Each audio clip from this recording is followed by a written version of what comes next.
Hey everyone, welcome back to Retro Rust. Down the unit tonight. Unfortunately I'm not working on the beast, but I'm down here just setting a couple of tools up and just practicing a little bit. I've been on a bit of a mad spend and spent quite a few £100 to show you what I've got. First of all, this is a bead roller. It comes with a few different attachments. I think there's about 4 or 5 altogether. It's pretty good how it's got this stop, so as you're doing a bead you can keep it nice and straight once it's actually all bolted down. You obviously turn the knob on top to open and close the gap. Just had a quick go of it, and to be honest it's actually harder than it looks, but I've never used a bead roller before. I guess practice makes perfect. So this was about £160. To be honest, depends how often I use it, but seems like it's worth the money. I've also bought this little gem, which obviously, as you can read there, it says shrink, well, shrinker, and this one here says scratcher. This is a pretty good tool. I've just had a quick go. Well, I've had 2 attempts. The first attempt went horribly wrong, as you can see here. Completely out of shape. To be honest, that's really thin metal anyway. The second attempt is actually slightly thicker steel, which is about what it would be on the car anyway. And this is my second attempt. Put an L-shaped bit of metal, L-shaped 90-degree bend, in a piece of steel, and then used the shrinker and scratcher. The shrinker created this curve at the top, and the scratcher created this curve at the bottom. Now, I did watch a few videos, and apparently you can only scratch so far, obviously because the more that you scratch, it's making the metal thinner, hence why it's actually torn just here, which won't be no issue. You could easily weld that up. But to be honest, for the second attempt, I think that is pretty good. Same again, practice makes perfect. Just quickly show you up against the car, because this is one of the main reasons why I bought it.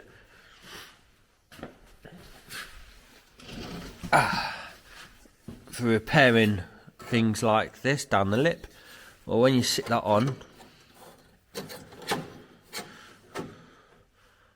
that actually looks really good. It needs a little bit more work because it's not quite touching the bulkhead just here, but once the scrap is cut out, then you can push it more that way anyway. It's going to sit more level, because if you was to sit that level there and level at the top, you can actually see it's pretty much the right shape. It's just that tiny little bit is out there. But yet again, I ain't really got a clue what I'm doing, because I've never used a shrinker scratcher before. But the more I practice, obviously I'm gonna get better. And like I say, that's the first attempt. This is the second attempt, and it's pretty much not far off bang on. So a bit more work and that should be perfect. I've also, this shrinker scratcher was about £100. So there's what, 260. I've also spent, as you can see, I bought the suspension strut tops. I bought both. I can't test fit the other side yet because I've still got the plug welds on the back surface here. I need to ground off. Obviously, where the holes were, I put the copper on the back. It's still there. But from first test fit, they seem to fit quite good, to be honest. I mean, they go right up to the back where it's supposed to.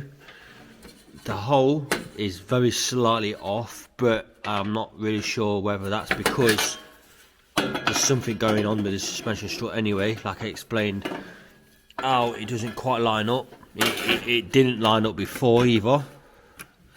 If you check out the previous video where I'm actually repairing that, I do add the section in before I actually take that out, so you can actually see it's nothing I've actually done. So yeah, I've got the pair of them. I've also got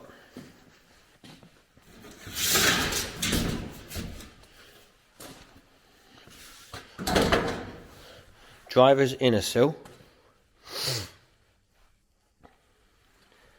I bought it without the attachments, just for the fact that, well, I'm pretty sure on the car the attachments are still okay anyway, and where you actually see it on the pictures, it's for the later Capri where it has the bar, where it's holding in with a self-tapping screw and a bolt, whereas this is the early type where it holds in with just the bolt, and it's in a different place, if I remember correctly.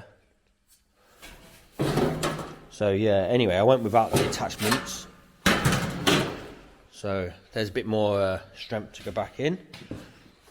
I've also ordered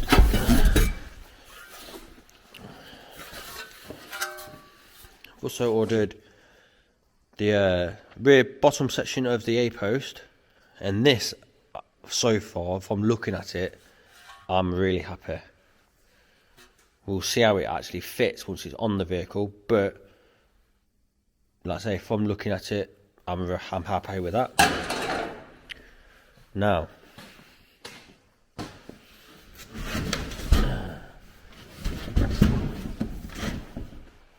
just a second.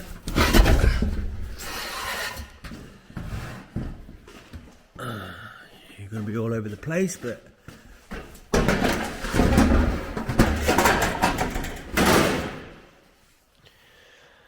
passenger floor pan. Am I happy? Kind of.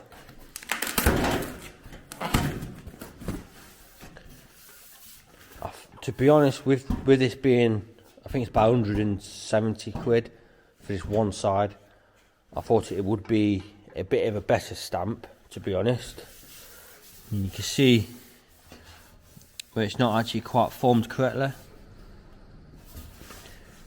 Also, the holes for the drain plugs, they're not there. So I want the drain plugs because I want it to look as original as possible. So that means I'm now going to have to make a die, so I can actually make the hole, and it ain't just a hole, it also dips down. Like, try and show you. Gonna be hard for you to see, probably. As you can see, like here, you can see it dips down. So I need to make a die.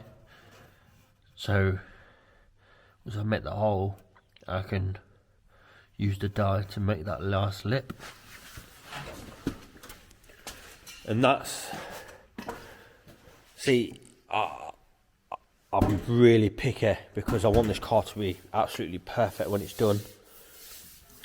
It's also a bit of a shame, like I say, with the price, it doesn't also come with the reinforcement parts. They go here, here, and also here for the seat belt and the seat. So that means I've got to hope that the ones actually on Rusty are okay, so I can drill the spotlets out and reuse them. That is stuff that can be sorted. Another thing that I'm not actually happy about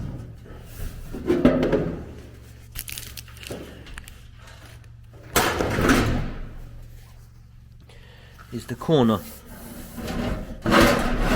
Like I say, I'm being picky because I want the car to be perfect. This is just a 90-degree bend, where is the original panel. It actually has like another lip here.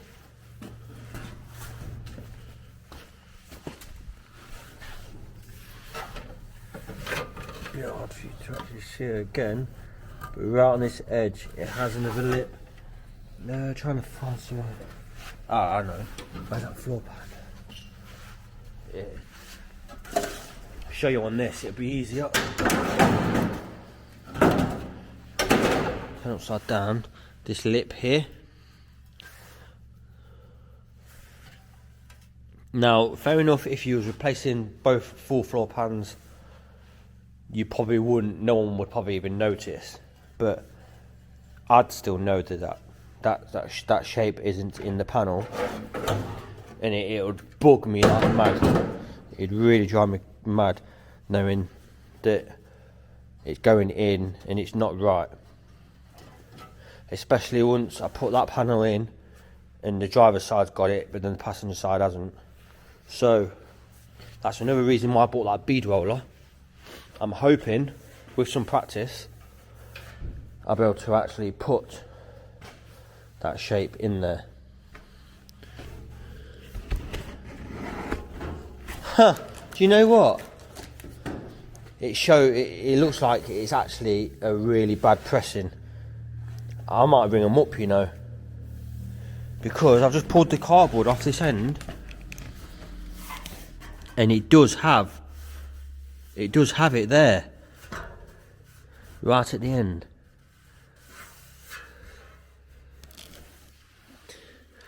Ah.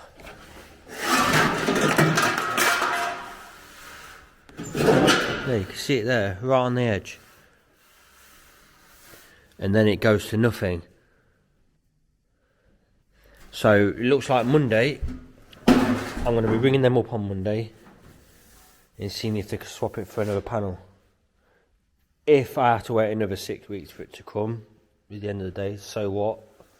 I'm on this side of the car, not the passenger side at the minute, so I'm not exactly in a rush for this. I've only ordered it, so I've got it, sort of thing. I'm hoping they're going to be able to swap it for another panel, and then it comes with that in. Because surely, I was actually thinking, if it didn't have that, then surely they'd get a load of complaints. Because the reason I went for these panels, right, was because everyone's told me they fit like genuine Ford, they look like genuine Ford. That's why they're so expensive. And when I opened it and seen that, to be honest, I thought, what a load of crap.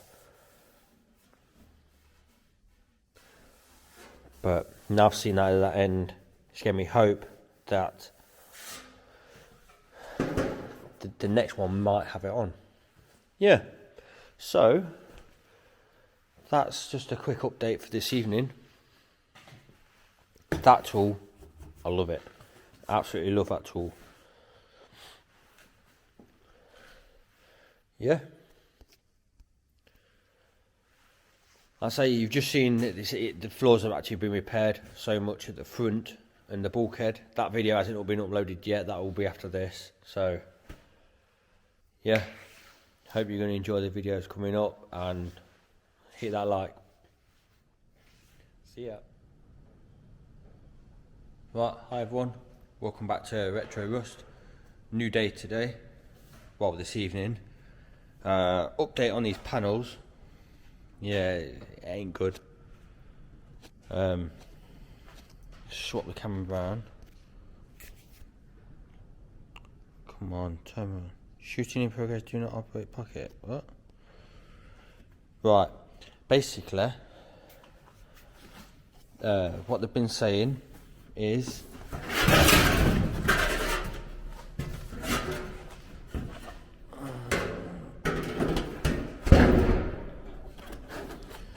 the shape I'm talking about is this extra step, which when you look on the bottom side you can clearly see it there. I don't even know how clear you can see it there. You can see it clear, and then just there it goes to nothing at all there. Right, I've been in contact with them. What they basically said is this is how the panel is supposed to be. My argument is that's there for strength. when you think rather than 90 degree, if that's got 2 bends, it's gonna be a lot stronger to bend, sort of thing, right? So I've got in contact with 2 people. One is like a bloke that is a business. His name's Steve Capri. I'm sure a lot of people that is following the channel would have heard of him, especially if you're into your capris. He's also backed me up on the story that he is supposed to have it there, the panels that he has it, and also I'm going to show you the sill in a minute. Also, there's someone else on YouTube called Rusty Love, Classic Carbs UK. He sent me pictures, and also Steve Capri sent me pictures. I'm going to put them in with this video, and it clearly shows it's one of their panels because there's no floor plugs. They're not cut out on Rusty Love, and you clearly see on his car that lip going all the way down. Fair enough, it's not right down to the bottom because he's only replaced half a floor pan, but you can see it clear as a bell, matches right up to the original floor. Perfect on his car. Right, just take you inside. Basically, what they've been doing is they're just fobbing me off. If I sit the sill, yes, fair enough. I know this is the driver's side and this is passenger, but it's just to show you. If you was to look at the squiggle line, if you match them both up, they both go down, then come up, go down, come up, go down, and come up. Well, that one ends on down. So I know it's a little bit, but that's going to add a lot of strength to the inner sill. So I've now, because basically the tow runner says I either send the panels back, have a refund, or keep them, basically at the end of the day is all that they've said. They don't seem bothered, to be honest. Apparently they reckon I'm the first person that's ever complained. Maybe I'm being too picky, I don't know, but that is there for the strength, and that has got to be in that panel. So now I've got to now try and recreate the rest of that. Then same with the floor. But I can understand them not being quite right if it's, say, dirt cheap panels, but they're not exactly cheap. These are expensive panels, and anyone that's bought from Express Panels before will know that they're dear. That's just why I'm a bit pissed at the minute. Like I said to him on the phone, fair enough, if you're replacing both sides, you're not going to really know because it's not going to stand out. But I'm planning on keeping all the driver's side, don't forget, and replacing just the passenger. So it's going to stand out clear as a bell. But their argument on the phone is, well, once the carpets are in, you're never going to see it. Once the under seal's on, you're never going to see the floor pan. It doesn't matter, it's supposed to be there. I want it there. Especially clear as a bell when I've seen on other people's panels that it's there. So yeah, I don't think I'm going to be buying from these again. It was a bit of a piss take that I had to wait 6 or 7 weeks for them to come anyway.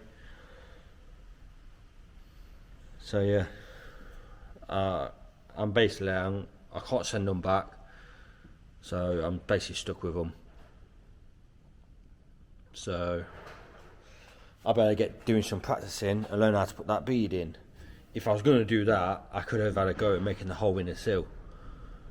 I'm pretty sure I'd be able to make that. If I would have bought an English wheel, so I could have done the nice radius on top. I don't think that would have been too hard to make, providing I can actually set the bead roller up properly and actually get that nice shape. But we'll see. So anyway, that's enough of waffling on about that. It is what it is. I'm gonna have to just deal with it. So yeah, I'm gonna put this away. I'm gonna get it set up on the tripod and I'm gonna just start grinding all that weld off on the driver's floor pan. but obviously that's going to be in my net. That I'm going to add that to the previous video I've already done, because the panel bit is just like an update. So